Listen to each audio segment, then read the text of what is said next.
Hey everyone, it's Aaron, and today I want to guide you through really quickly just getting set up in the platform as a new user, showing you how to integrate your email, showing you how to use the calendar integration as well. Just make sure you kind of get through the process smoothly and easily. I'm going to do it setting up as a brand new user, so it might take a couple minutes, but I'll walk you through it. It's not too challenging. So I'm just gonna say, okay, I'm gonna send a user invite. Let's see, it's not an email that I use too much, so make sure I had it right. And then I'm just gonna send an admin link, and I'll hit send link, and that should get to me in just a moment here. I got my email box pulled up. Perfect. So then I've got my email here. Welcome to the Hire Talent. I pop in here, and I'm going to hit login and go through the process. So create a Hire Talent account, right? And then I'm going to put my info, position, just going to put manager, email address. You can't change the email right now. You can change the email once we get inside the platform. So if you need to, if you decide that you don't want the email address that you have here, maybe you have like an info at your company name, or HR at your company name, whatever you'd like to do. All right, so the next thing, it's going to send me a two-step authentication email. Let me grab that. 574951. 574951. Awesome. And then I'm going to confirm. Now on that last page, you see an option, didn't receive the email, send again. So if you don't get this two-step for whatever reason, you can send it again. And then the next page, it's going to ask you if you want it always on just new devices, or don't use it at all. I'm going to leave it on just new devices. That's the default that we recommend at the very least, just so that if somebody tries to get into your account from somewhere else completely different, it's going to send that two-step. All right. All right. So registration complete, open homepage. Very simple. So then, all right, perfect. So then the next step, it's going to go into the dashboard, and you'll get this pop up.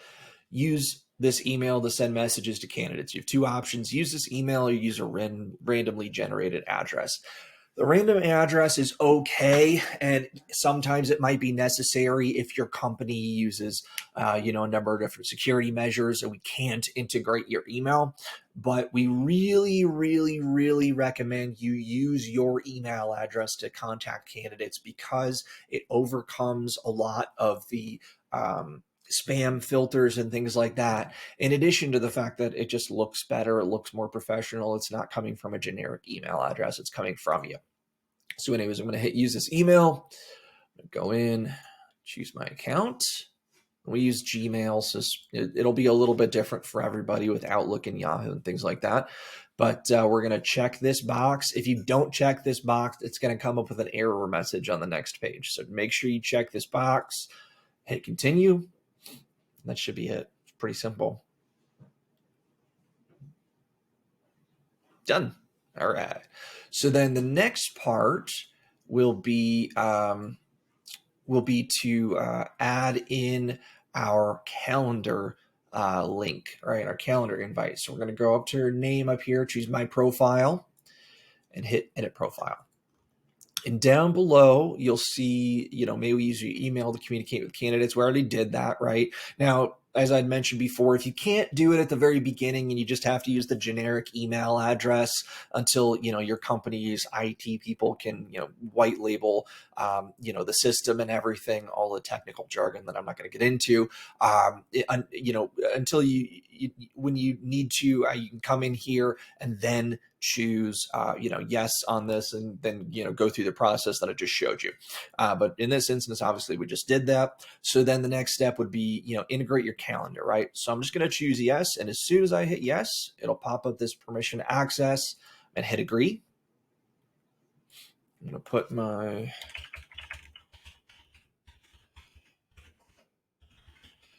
email address in.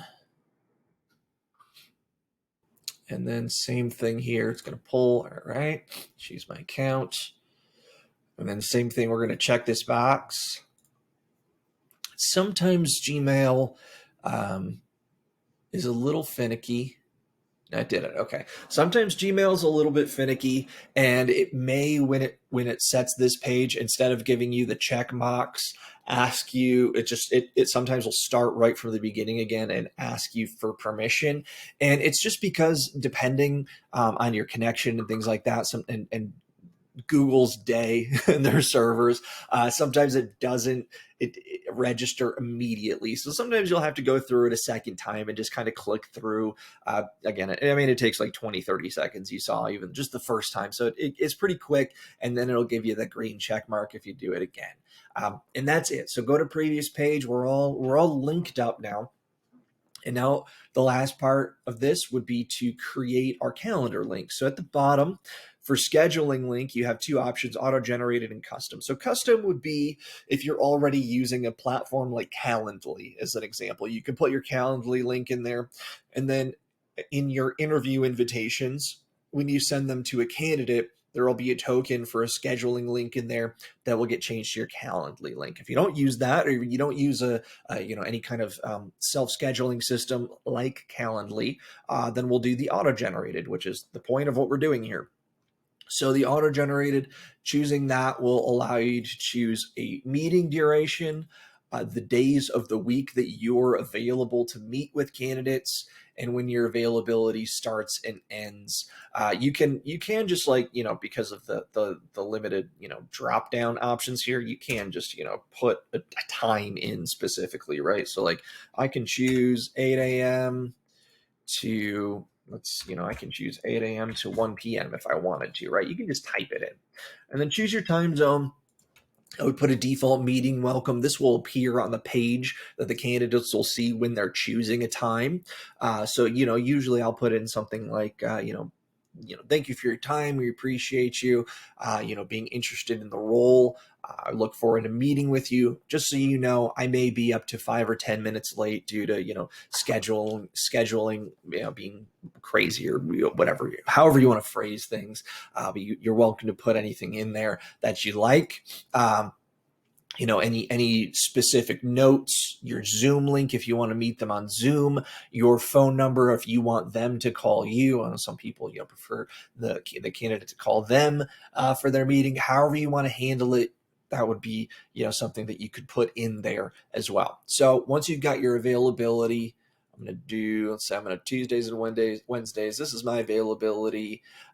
You can turn on meeting reminders as well. So it'll send the candidates reminders a day before the meeting and an hour before the meeting. Save changes. And then that's it.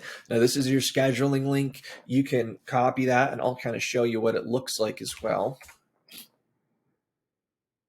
And this is what the candidate will see. So that this does not overlap anything. So when this is set up, if you have your morning booked up on Wednesday, and it's not gonna try to overlap with anything that's on your calendar already.